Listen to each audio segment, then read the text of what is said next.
കാത്തിരിപ്പൂ ഞാൻ. രചന ദേവൂട്ടി. അവതരണം ഷാഹുൽ മലയിൽ. Editing Faisal C Nooncheri. ഈ പെയ്യുന്ന മഴ പോലെയാണ് എന്നിലൂടെ ഒഴുകി വീഴുന്ന കണ്ണുനീർ തുള്ളികളും. ഒരിക്കൽ ഒത്തിരി വെറുത്ത ഒരുവളെ ഇന്നൊരുപാട് വേദനയോടെ കാത്തിരിക്കുകയാണ്. കാത്തിരിപ്പ്, അതിനോളം വേദന ജനിക്കുന്ന മറ്റൊന്നും ഈ ഭൂമിയിലില്ല എന്ന് തോന്നിപ്പോകുന്നു. മനസ്സിൻ്റെ വിരഹവും വേദനയും പേറുന്ന ആ കാത്തിരിപ്പിൻ്റെ നോവ് ഇന്ന് എന്നിലും വന്ന് ചേർന്നിരിക്കുന്നു. അത് ചേർത്ത് വെച്ചതും ഈ ഞാൻ തന്നെ. ഒരു എഴുത്തുകാരൻ എന്ന നിലയിൽ എനിക്ക് ഒത്തിരി സൗഹൃദങ്ങളും പരിചയങ്ങളും ഉണ്ടായിരുന്നു. എങ്കിലും ആരോടും ഒത്തിരി അടുക്കാത്ത സ്വഭാവക്കാരനായിരുന്നു ഞാൻ. അപ്പോഴാണ് രഞ്ജിത്ത് ശങ്കർ എന്നൊരാൾ എന്നെ മീറ്റ് ചെയ്യാൻ വന്നത്. ഒത്തിരി പേരിങ്ങനെ വരുമെങ്കിലും ആരോടും 5 മിനിറ്റിൽ കൂടുതൽ സംസാരിക്കാറില്ലായിരുന്നു. വരുന്നവർക്ക് ഓട്ടോഗ്രാഫ് കൊടുക്കും, ചിലർ ഫോട്ടോ എടുക്കണമെന്ന് ആവശ്യപ്പെടും. തനിക്കൊട്ടും താല്പര്യമില്ലെങ്കിലും അതിനായി നിന്നു കൊടുക്കാറുമുണ്ട്. എൻ്റെ പൊതുവായ ഭാവം ഗൗരവമാണ്.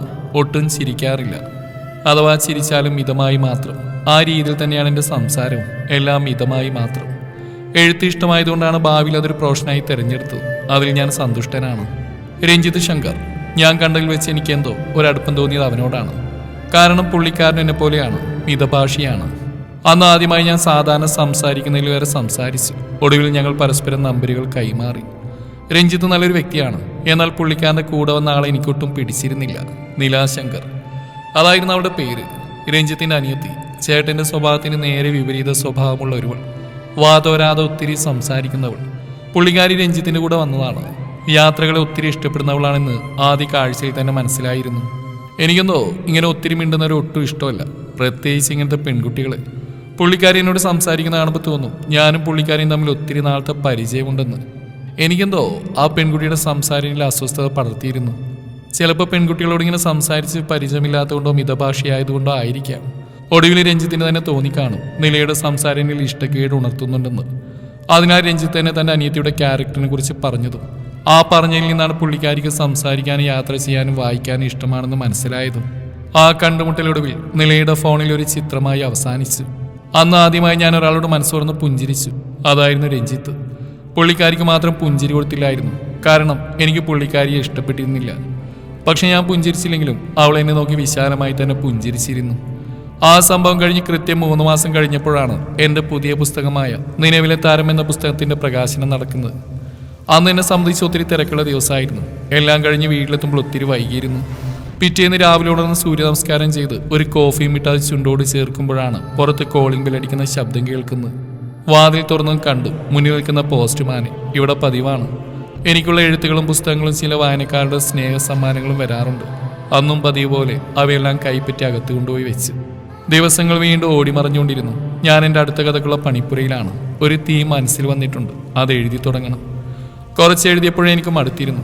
അപ്പോഴാണെന്ന് പോസ്റ്റ്മാൻ കൊണ്ടുവന്ന കത്തുകളെയും ഗിഫ്റ്റുകളെയും കുറിച്ച് ഓർക്കുന്നത്. പിന്നെയൊന്നും നോക്കിയില്ല, അത് നോക്കാമെന്ന് തോന്നി.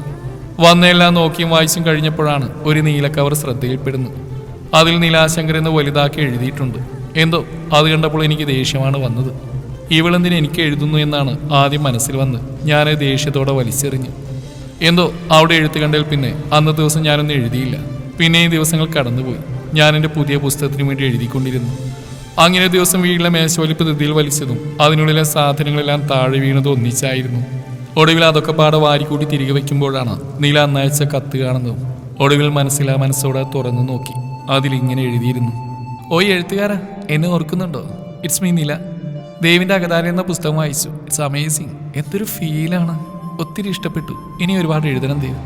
ഇനി ഇതുപോലെയുള്ള കത്തുകൾ പ്രതീക്ഷിക്കാം എന്ന് ദേവിൻ്റെ നില.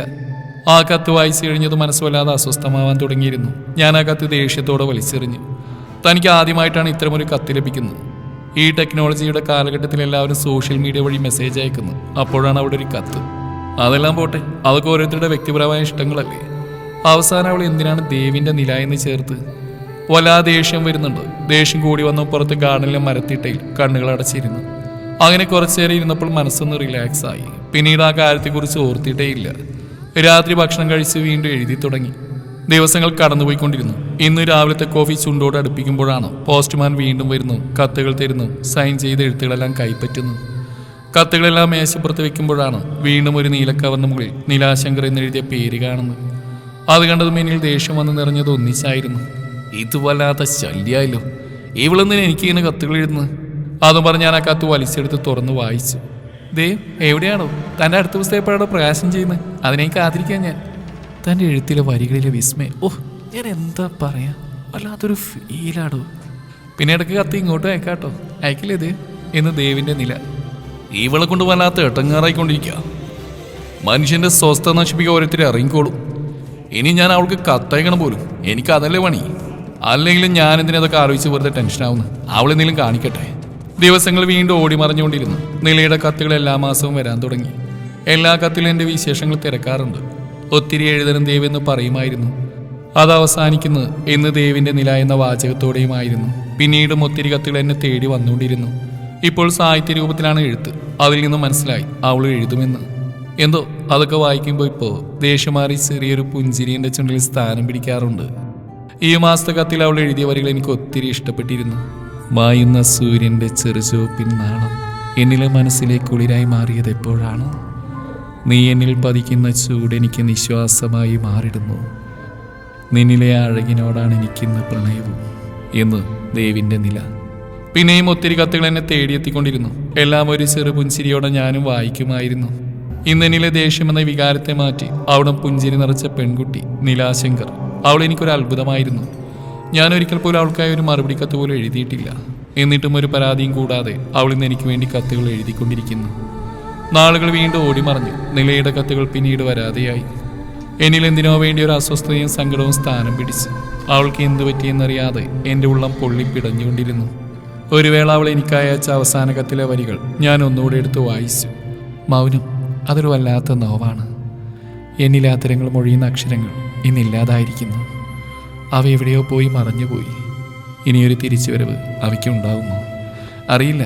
ചിലർ യാത്ര പോകുന്ന തിരിച്ചു വരാൻ ഇഷ്ടപ്പെടാതെയായിരിക്കും.